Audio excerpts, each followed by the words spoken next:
What's going on, military cash flow family? Today we are going to go over 5 of the top perks that you have as a service member. Right now, this isn't meant to be a recruitment ad for the military or anything, but I think these are some great perks that you probably know of, but you might not know to the extent of how much of an impact they have on your income in your life.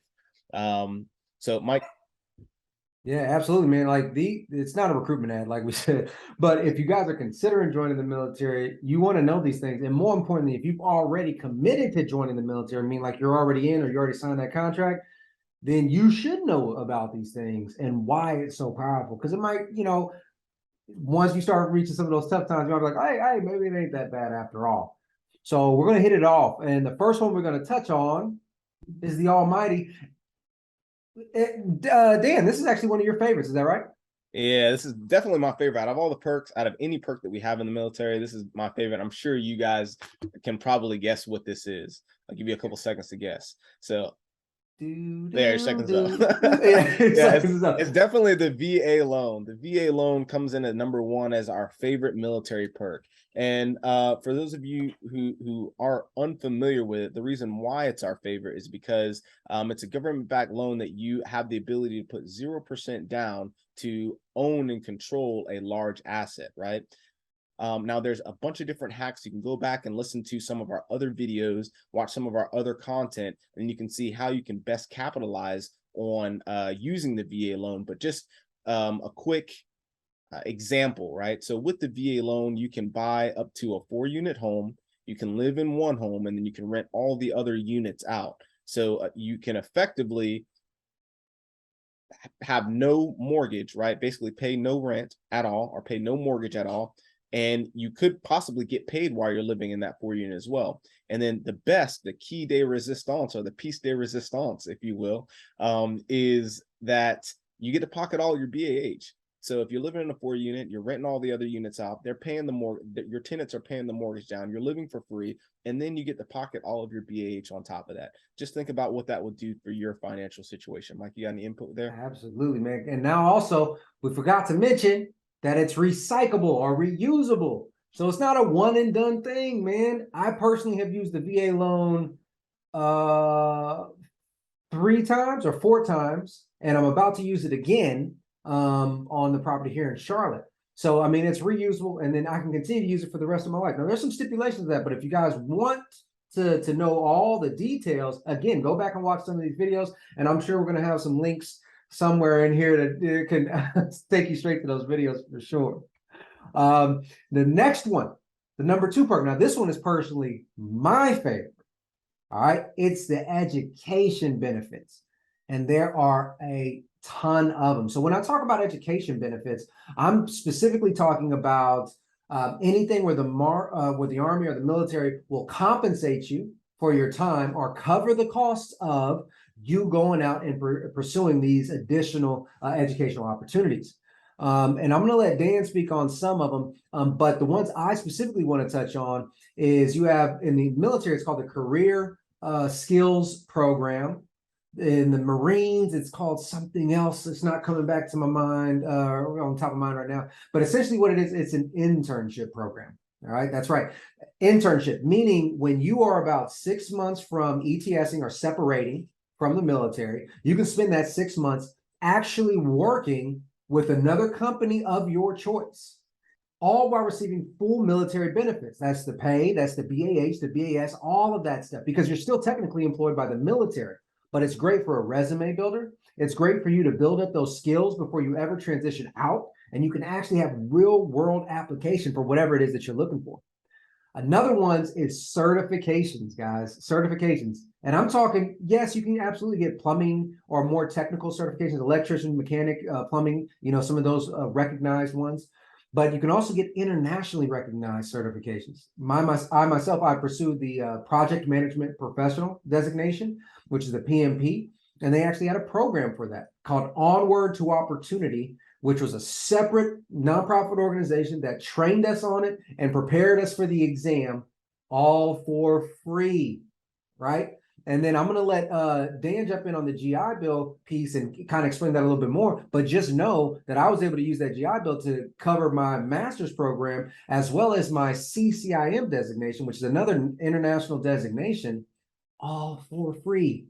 All right. But Dan, go ahead and jump in on those extra benefits there.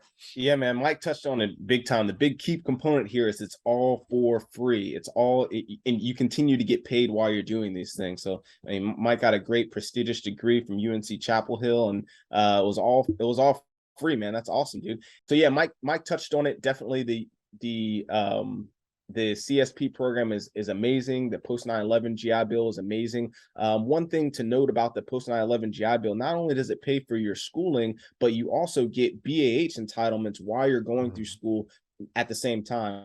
Another cool thing about the post 9/11 GI Bill is that you can pass those down to your children, right? And that's something that my wife and I are both doing. So I know that both of my kids' colleges are paid for because we can pass our post 9/11 GI Bills down to them. So they'll get to go to school tuition free, right? They'll also and they also get BAH to cover their room and board essentially while they're going through schools as well. My brother did the same thing with my dad. My dad passed the GI Bill down to him, and this is back in like 2010. I want to say he got like $1,300 or $1,400 a month just to go to school, and his tuition was paid as well. So it's an awesome post 9/11. And just so you guys know, you can go to school online and still receive BAH. It's just at a different rate. It's not the full rate, but you can still get anywhere. I think I was getting $850 a month to go online. Like, come on, right? So my bad. Keep going. No, you're right. And if you think about it, man, you mix the number one benefit, VA loan, living for free, with number two, which is the education post 9/11 GI Bill. Now you're actually making money living there, but that's side note. So you got the post 9/11 GI Bill. We covered the CSP, and we also talked about some of the certifications. My favorite is actually the ACS, the Advanced Civil Schooling Program, and that's actually what I'm in right now. So with the ACS, what they allow you to do is to you take time off to go to school. So essentially, I'm going to be out of the military for 2 years, and my sole focus in life is just to get my MBA, right? My sole focus in life is just to go to school. So I'm back, and I'm ripping my Campbell hat right now. So I'm back going to school. I'll be in for 2 years, and the 2 years that I'm out, it still counts towards my time in service, and I also get paid for it, right? So I get my regular pay, my regular, whatever your rank is, you continue to get your regular pay,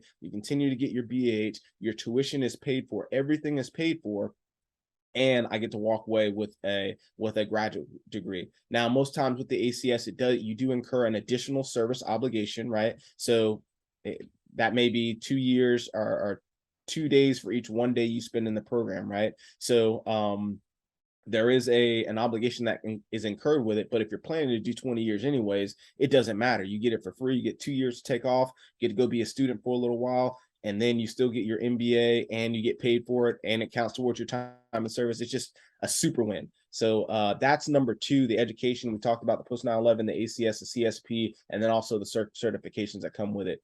Let's talk about number three. I think this is a really cool one. This is something that a lot of people don't really think about, but it when we ran the numbers and we did a little bit of like research to see how much we're actually saving. And number three is the non-taxable income, right? So when I say non-taxable income, I mean, when it boils down to it, if you're in the military, about 1/3 of your pay is not taxable, right? So your BAH, which your basic allowance for housing, and then your BAS, your basic allowance for, I think it's subsistence, those two are not taxed, right? The only thing that's taxed is your actual base pay, right? So when I looked at these numbers, I basically just looked at E6 with 6 years in, and then an O3 with 6 years in. So a captain with 6 years in, and a staff sergeant with 6 years in, if you're in the Army, right? So the E6 with 6 years in, living in Hinesville, Georgia, right? Your take-home pay would be $62,526 a year, right? That's your take-home pay. Now, if you were in this civilian sector, on that $62,000, you would be taxed $11,000. You have a tax bill of $11,525 for the year. your take home pay would actually be $51,000 of that $62,000 that you earned, right? So you're effectively taxed at 18%. Now, because we're in the military and because our BAS and our BAH is not taxed, you actually are only taxed at a 15% tax rate. The total taxes that you pay are $6,000, and your total take home pay is $56,000. So comparing the two, by being in the military, you're taking home $56,000 of your $62,000 income, versus being in the civilian sector, you're only taking home $51,000 of your $62,000 income. Hopefully that made sense. Mike, if you can touch on the O3 portion if you like. If not, I can cover that too. Yeah, guys, it's really important to understand the savings there. Now we covered this a lot on the channel already, man. There is a pay discrepancy between enlisted and officer, but that's to be expected. But let's now look at the difference. Officers out there are those of you who are aspiring officers. What's the impact for you actually getting paid in the military? So an O3, which is a captain with the same amount of time in service as the E6 that we mentioned, 6 years, their total take-home pay is going to be $100,624.68, right? Now that's with their BAH, BAS, and their base pay. Okay. So again, you're going to be taxed at a 20% rate, which means the amount that you're going to pay in taxes is going to be $16,050, meaning your take-home pay is going to be $84,574, right? Now, if a civilian made the same amount of money, they're actually going to be taxed on all of it, meaning they're going to be taxed at a 22% rate, and they're going to end up paying $22,900. All right, that's essentially that's $6,000 more than the military would pay, right? And their take-home pay would be $77,800, which again is a difference of about that $6,000 of take-home pay just right there. So the benefits of having this additional pay that's tax-free is phenomenal. But let's turn it on its head real quick. If you know that the money is tax-free, what if you took that tax-free money and invested it in a tax-free asset? Right? Let's think about it. So oftentimes people will invest in the TSP or other retirement accounts, which is another great benefit that the military has. But that growth over there, depending on which one you choose, can be tax-free. If it's a Roth account, it can be tax-free on dispersion, meaning that if you decided to put your BAS in there every month, that's tax-free income growing at a tax-free rate. So just think about how powerful this can be when compounded with some of the other resources that the military has as well. And then one other key thing to note that we didn't really touch on with the non-taxable income, we talked about non-taxable income being in a CONUS or being in a non-deployable or non-combat environment. If you're in a combat environment, then obviously you're 100% tax-free, all of it. Yep. There's no other company or institution that does something like that. So there's that final point. Go ahead, Mike. Yeah, no, that's a really great point. Oftentimes, and this is for all the people who haven't deployed in their career or are afraid of a deployment coming up in their career, understand that deployment doesn't necessarily equal danger. Okay, a deployment can simply be you going out and doing whatever your function is, whether it's finance, mechanical support, admin of some sort, logistics, it doesn't matter. And you may never even have to leave the wire, right? Meaning you never actually, you may not have to go out and engage with enemy or be at the threat of that. But you still get all the benefits, right? As long as it's a combat zone. So keep that in mind, because oftentimes, like if you're working with your spouse or with loved ones and or just by yourself and you're looking at a debt management plan or a debt pay down plan, then how can I make more money in my current situation? A lot of times it's just, hey, let me sign up for the deployment, because now all the money I earn, I get to keep, right? So just keep that in mind. Then we're going to move to number 4, another great benefit, which is the health care. All right. I'm actually not sure. Do you know, Dan, if TRICARE is universal across all branches? I really don't know. Yeah, at least I know Navy and the Army, so because I grew up Navy, so I know Navy. Right. We use TRICARE in the Navy, so I'm assuming it's the same for all the branches. Okay, cool. So I'm assuming it's the same for all the branches. Matter of fact, if you guys served in other branches and please let us know down in the comments below, because that's something I'm really not sure of. However, I do know that regardless of what branch you're in, the military will cover 100% of your medical while you're active duty. All right, that's a beautiful thing. It'll even cover your family. But do you have to pay a copay or anything like that while you're active duty? It depends on what type of TRICARE you have. There's like TRICARE Prime and other types of TRICARE. So it really depends on what plan you have. But at the end of the day, it's way cheaper than if you were working. If I was a civilian with their employee sponsored healthcare plan, or if I was a business owner and had to pay for healthcare myself. And one key component that I really want to touch on here is that, like, TRICARE honestly is the gold standard. I know a lot of us don't. Some people in the military don't really care for some of the doctors that are there, but we have all types of specialized care that's not available and sometimes not even covered by employee sponsored programs, or if you're paying for your own insurance as a business owner or something like that. So just a key thing to note there is that, it doesn't matter what your family's ailment is, right? Or what your ailment is, you will get the care that you need, regardless of what the cost is. So that I just think that's a really key component there. It's huge, guys, because I mean, honestly, if you've ever looked at even just like birthing a child, try doing that, out there in the world, either with no insurance or with an insurance where you have a large copay. You're going to see that the cost of birthing a child, I've seen it range from like 16,000 to like 25. It's a lot of money. But with healthcare in the military, 100% free, 100% covered. And that's extremely important, right? And then, as Dan mentioned, think about the cost that you're saving, right? So if you go out and you have a W-2 job, which many of you have felt this before, or you will feel it in the future, you can often buy the healthcare provider. I'm sorry, the employer will provide healthcare, and typically it's general healthcare, and you may be able to buy in it for free, potentially, right? And you may have a copay associated with it, but it may be free healthcare. However, oftentimes they'll say dental and vision is an additional cost, and that can be anything from $100 to $200. So let's say it's $200, even with really good healthcare plan that the employer provides, that's $2,400 a year that you could save, right?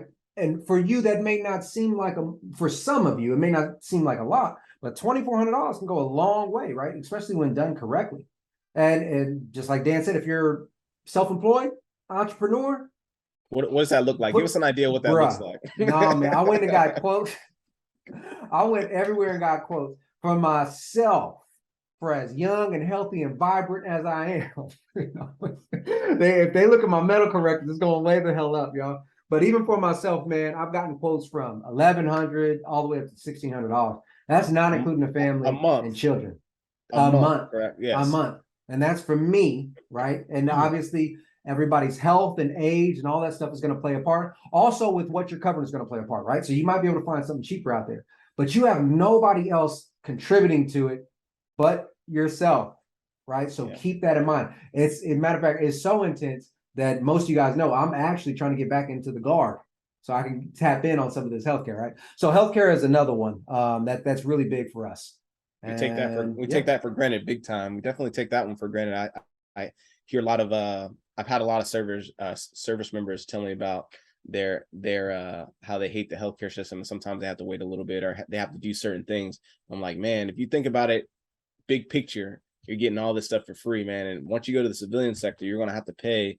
You're gonna have to pay to be a part of those, just for vision and dental. Like you said, $200, $300, $400, $500 a month for your family, for you and your family. Well, we're getting that stuff for free here. So yeah, I think that's extremely important. You want to touch on number 5?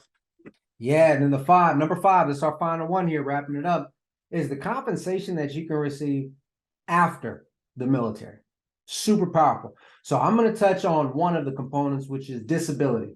If you guys haven't seen our top tips to receive 100% in the VA through disability, click the video here. We're going to have a video right around here. All right. And that'll make sure that you guys can see it. We're getting a lot of reviews. It's actually helping a lot of people. We've helped several veterans get 100% disability which is changing their lives entirely. Now, not everybody is going to be approved for 100%, but let's be honest, even if you got approved for 10% or 30%, there's so many benefits with that. So the compensation after the military, yeah, and disability, which I recommend everybody seek.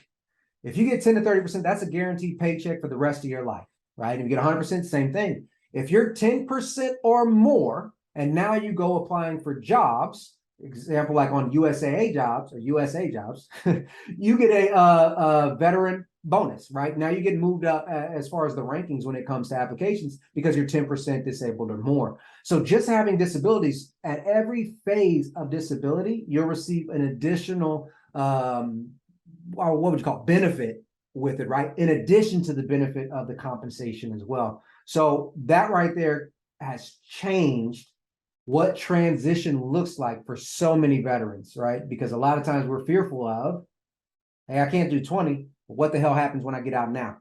So if you have some sort of money coming in through disability, then you're house hacking with the VA loan, right? And then you're using the benefits of education and getting a GI Bill, even if it is online, well, then you're covered for at least a year or two. And now it allows you to develop whatever you need to kind of moving forward. So that for me is an extremely big one. And then Dan, you want to touch on the other one?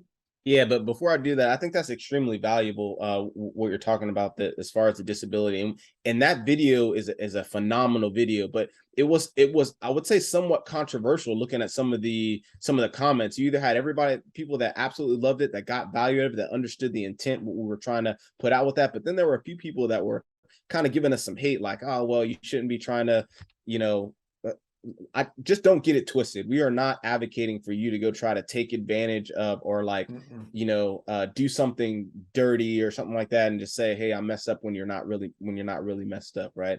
We are trying to advocate for the hundreds of service members that we see on a regular basis that are afraid to, if you've been in, you pretty much know the deal. If you're fast tracking or whatever the deal is, you don't want to go and get seen. You don't want to go and get checked out because a fear of losing your position or fear of, seeming weak or something like that. I want to make it very, very clear that those are the people that we are talking to. And I'm not talking to any sham gods out there, like people that are just, trying to fake and screw the system. We're talking with people, talking to people that are legitimate concerns and legitimately are hurting, but are afraid to actually go and seek and get medical attention because, like I said, the fear of looking weak or whatever the case may be. And if you're a high performer, and I know that you know exactly what I'm talking about. If you're not a high performer, you're probably the one that's giving us hate. So yeah, exactly. And I'll tell you just on that point, I'm glad you brought it up.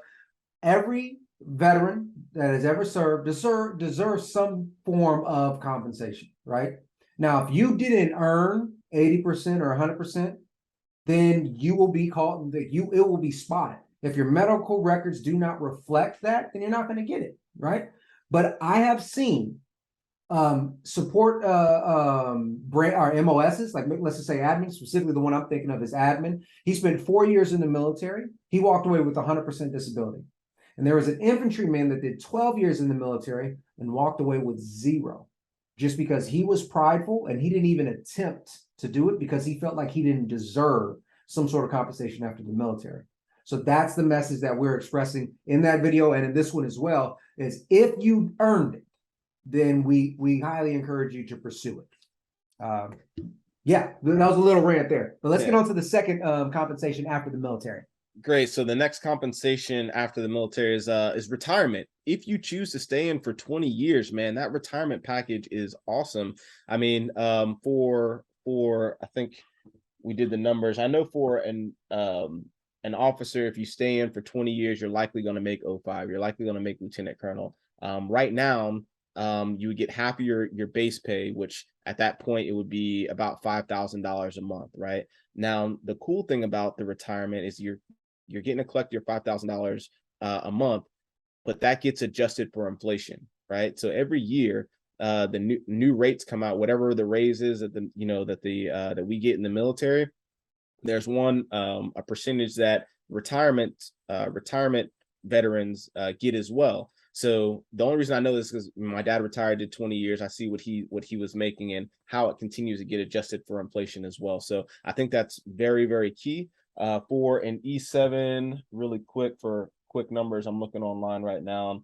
Let's say E7 with 20 years is 5200 a month, which would be 2600 a month, is what you would make in retirement. So if you choose to stay in for 20 years and you're an E7, you're gonna make about around $2600 a month. That's for the rest of your life. That's like ultimate passivity, right? Because you don't have to do anything at all in order to make that money. So E7 with 20 years, $2600. 05 with 20 years for about around $5,000, right? So just keep that in mind. I mean, if you do decide to stick it out, and this definitely factored into my decision to stay in, right? It wasn't the main thing, it wasn't the only thing, but it definitely was a factor, right? So I think that's a very, very key component as well, as far as perks in the military. At least that's in my opinion. Like, you got anything on that one? Yeah, retirement's powerful if you choose to stay that long, right? And many people everybody's gonna do whatever the hell they want to do. Put it like that. You might leave after 4, you might leave after 15, after 18, or you might leave at 20 or 30. But if you guys really are enjoying your career and you realize all these other benefits while you're in, then when you get out, you can see, guys, out of these 5 different, if you realize here, these are things that can take place throughout your entire journey in the military, and many of them can actually take place after, right? So now, let's say, beautiful world, you want to do 20 years. Well, by the time that 20 years comes, you're going to get some form of retirement. That's guaranteed, okay? Then you're going to have maybe some disability, maybe. So that's 2 separate income streams that are coming in. Then you have the ability to use the VA loan forever. And on top of it, if you utilize all of the education programs while you were in, guess what you still have available? The GI Bill, right? And again, just like Dan mentioned, you can pass it down, or you can decide, hey, after 25 years, now I want to go out and get, at that point in time, you might as well just go for a PhD or something. Hell, I don't know. But maybe you want to go out and get an education where you can get that thing covered and receive more income through the BAH. So there is a lot of benefits to actually being in the military. And a lot of us have that veil over our eyes because we're disgruntled or whatever the case may be, and we don't really see the light at the end of the tunnel. But hopefully this video allows you guys to say, hey, look, let's look at the silver lining. Even if I'm not enjoying it right now, let's look at the silver lining. And for those who are enjoying it but had no idea that these things existed, well, go out there and start taking advantage of these things for sure. Big time. Yeah, Mike, you said it perfectly. That for the people that are about to join the military or thinking about joining the military, understand these perks, come in with a plan, and come in with a plan on how you're going to utilize these perks, or how to take advantage of these perks, right? And then for the people that are actually in and you haven't taken advantage of any of these perks, or you're not understanding what these are, or the intricacies behind them, do a little research so you can better yourself and you can better your family. You can also, by learning the information, you can help other service members understand that as well. All right. I think that pretty much wraps up the video. Mike, you got any last pointers? No, let's get out there and let's start taking advantage of these comps. Hey guys, remember, you volunteered to serve. You deserve all of the things that the military is offering you. They're offering you this. It's not like you have to do anything special. So utilize every crumb that they give you to help you elevate your life, your family's life, right? Take advantage of it because it's free to you and you have already paid for it with blood, sweat, and tears. All right, that's all I got to say about that. All right, and with that, I think that ends it on a great note. This is Dan Wynn. And Mike Glaspie. Signing off.